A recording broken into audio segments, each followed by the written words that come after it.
Hey guys, my name is Aftab Khan और मैं आज आपके सामने लेकर के आ चुका हूँ linear equation of two variable का लेक्चर नंबर 9, जहाँ पर आज हम डिस्कस करने वाले हैं linear equation of two variable से रिलेटेड एक और मोस्ट इंपॉर्टेंट टॉपिक। और उस टॉपिक का नाम क्या है गाइस? उस टॉपिक का नाम है टाइप्स ऑफ लाइंस।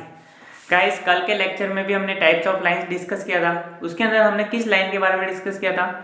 उसके अंदर हमने पैरेलल लाइंस के बारे में डिस्कस किया था। ओके, हमने पैरेलल लाइंस के बारे में अच्छे से डिस्कस किया था। आज हम डिस्कस करने वाले हैं गाइस इंटरसेक्शन लाइंस के बारे में। किस लाइंस के बारे में? इंटरसेक्शन लाइंस के बारे में। आई होप गाइस आपको पैरेलल लाइंस अच्छे से समझ में आ चुका होगा। अगर आपने वो लेक्चर नहीं देखा है तो पहले उस लेक्चर को भी जाकर के देख लीजिए, तो आपको पैरेलल लाइन समझ में आ जाएगा। उसके साथ आपको इंटरसेक्शन लाइंस भी आज समझ में आ जाएंगे। ओके गाइस, तो गाइस हम इंटरसेक्शन लाइंस के बारे में पढ़ते हैं। इसकी डेफिनेशन क्या है उसको बड़े ही आराम से जो है रीड आउट करते हैं, फिर उसको समझने का प्रयास करते हैं कि आखिरकार पैरेलल इंटरसेक्शन लाइंस होती क्या है। तो डेफिनेशन है इसकी, when two lines intersect at the same point. जब दो लाइन एक दूसरे को सेम पॉइंट पर इंटरसेक्ट करे तो वे लाइन जो है इंटरसेक्ट लाइन कहलाती है। क्या है डेफिनेशन?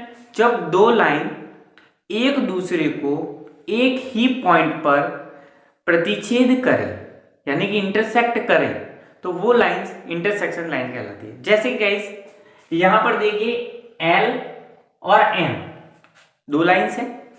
ये दोनों लाइन एक दूसरे को एक ही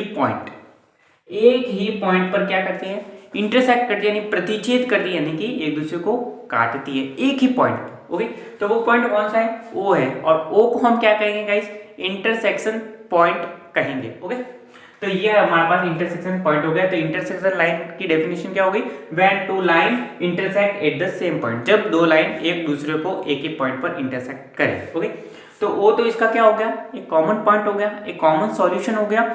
जो L और M का क्या हो गया? O क्या कहलाता है? कॉमन सॉल्यूशन, या इसको हम क्या कहते हैं? उभयनिष्ठ हल, या हम इसको कहते हैं गाइस अद्वितीय हल।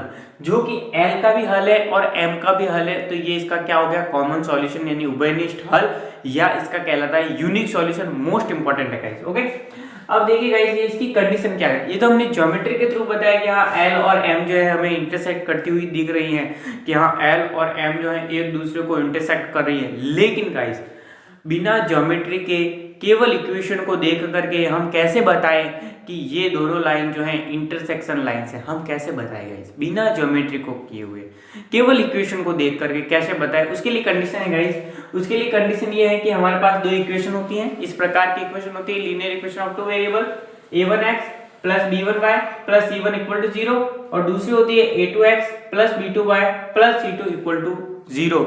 ये दो हमारे पास गाइस इक्वेशन होती हैं। अब कंडीशन क्या होती है?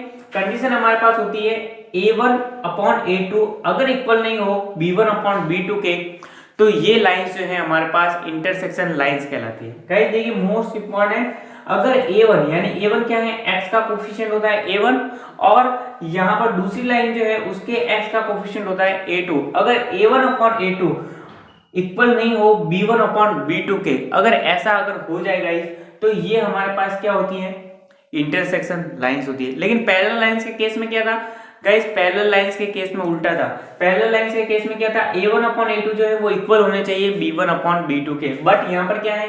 a1 अपॉन a2 जो है वो इक्वल नहीं होने चाहिए b1 अपॉन b2 के। अगर ऐसा हो जाता है तो ये हमारे पास इंटरसेक्शन लाइंस कहलाती है।